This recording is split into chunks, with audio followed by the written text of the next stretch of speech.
Направо Бог да ги прости хората. Едноминутно мълчание ще помоля всички.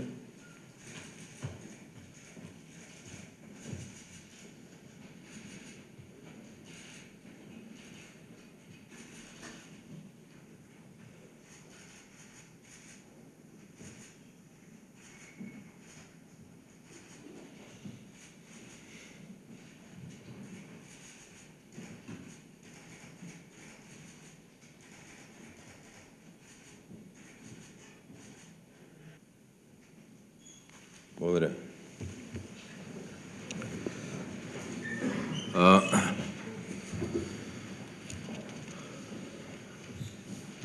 Докато средства за масова информация са тук, дневният ред на извънредното заседание на Министерския съвет днес е с една точка. Проект на постановление за одобряване на допълнителни разходни трансфери за 2016 година за финансиране на мерки за преодоляване на последиците от инцидента в село Хитрино, област Шумен на 10 декември 2016 година. Аз ще ви информирам за всички действия, които сме направили до сега, които се правят в момента.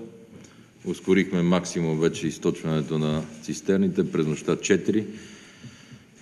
Сега има една малка авария, но ще отстранят много скоро. В смисъл на един стълб е опасно наведен над една от цистерните. Сега ще го прикрепят с лебедки, но ако продължим с това темпо, се надявам доста по-скоро да приключиме с източването на цистерните и да се започне разчистването на терена и връщането на хората там. Така че малко по-оптимист съм в сферата на процедурите, които течат. Повтарям, всячески се стараем да не пресираме експертите и хората, които участват в това, защото действително риска е голям. Днеска, последствие ще ви информираме за повече подробности, но това, което е в условията на населено място без хора, тъй като принудително те по собствено желание излязоха, разбира се, но трябваше да ги евакуираме хората от Хитрино. Кмета с неговите помощници е съумял да направи. Сега имахме една среща и с председателя на ДПС, който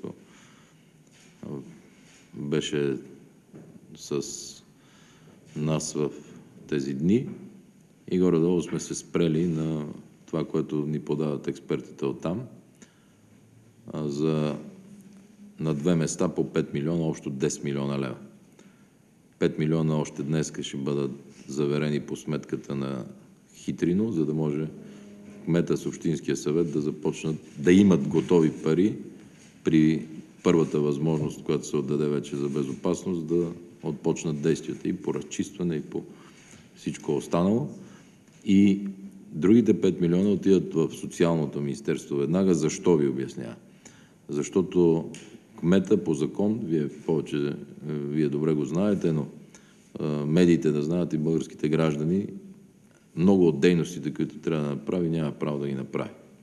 Затова през фонда и Социалното министерство веднага тези 5 милиона днес ще се разпоредят, като се започна от лекарства, памперси и всичко необходимо до изграждането на разрушените им домове и може да бъде сътворено, направено.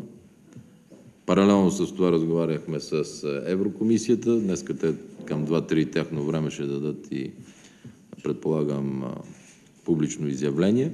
Ще ни дадат възможност в 2 от програмите на транспорта и на селските райони да пренасочиме пари за инфраструктурата, така че всичко, което има като поражение по ЖП гари, линии и така нататък, да го направим с европейски пари.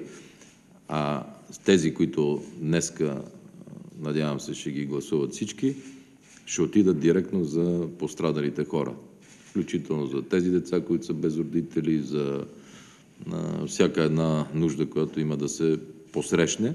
И това го правиме, защото така подпомагаме кмета и Общинския съвет да могат бързо и гъвкаво през Социалното министерство да направят тези разходи. Благодаря на медиите за това, че останаха да го кажат.